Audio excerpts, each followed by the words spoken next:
Hello बच्चों, let's see the question. The question is that larva of Balanoglossus is, and the options are Mueller's larva, tadpole, Torneria, Bipinnaria. So let's see what is the key concept to solve the question.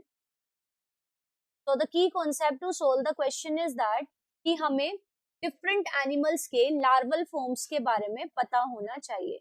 So we should be having a knowledge of larval forms of different animal groups कि कौन से animal group में किस तरह के larva present होते हैं, उनके नाम क्या है. So if we have a knowledge about it then we can easily solve the question. तो यहाँ पे जो लार्वा की बात हो रही है, लार्वा क्या है कि जब एम्ब्रियो है, जाइगोट से एम्ब्रियो बना, अब एम्ब्रियो में ऑर्गेनोजेनेसिस शुरू हुआ, बट ये डायरेक्ट अडल्ट फॉर्म ना लेके पहले एक मोर्फोलॉजिकली डिफरेंट फॉर्म में कन्वर्ट हुआ, जिसको हम कहेंगे larva.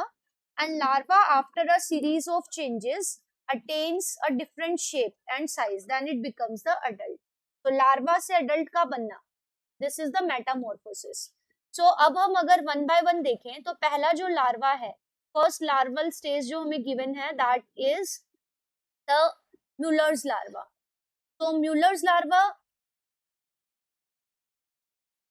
is found in case of, it is a ciliated larva because it had cilia.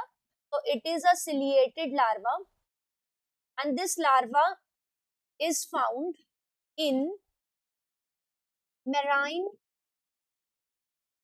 free living platyhelminths. तो प्लेटफॉर्म्स बोल सकते हैं या प्लेटीहेल्मिन्थ्स जो फ्री लिविंग है, मींस जो पैरासाइट्स नहीं है एंड जो मैराइन वाटर में रहते हैं. तो उन प्लेटफॉर्म्स के अंदर लार्वल स्टेज होती है, that is the Muller's larva. Now this is a ciliated larva. तो यहाँ पे हमें Balanoglossus के लार्वा के बारे में पूछा है, but Muller's larva is the larva of platform, so this is discarded. अब जो नेक्स्ट ऑप्शन हमें दिया है, that is the tadpole. So we all know कि tadpole is a free swimming larva, and this is the larva of the frog and toads. So frogs and toads, they lay their eggs in water जहाँ पे fertilization होगा, and it give rise to a fish-like larva. So it is a fish-like larva found in the life history of frogs and snakes. So this is discarded. जो third option हमें given है, that is the Torneria larva. So Torneria, it is a free swimming larva.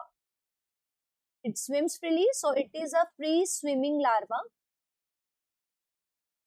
of hemichordates. Now the hemichordates are the known chordates. This is a phylum of known chordates. तो hemichordates का ही example है Balanoglossus.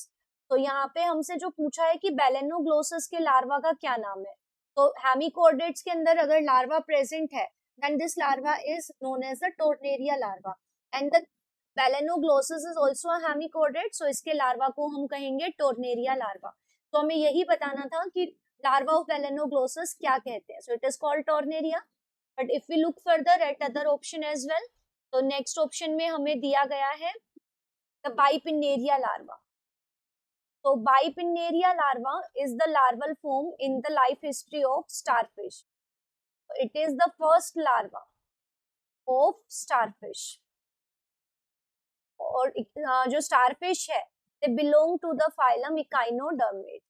तो Echinodermates में और starfishes में जो first larval form है, that is called the Bipinnaria larva. But हमसे जो पूछा है वो Balanoglossus का larva पूछा है. So Balanoglossus is the larva. Sorry, larva of Balanoglossus is known as the Torneria. So from this discussion, it is clear that the right answer of this question is option 3, Torneria.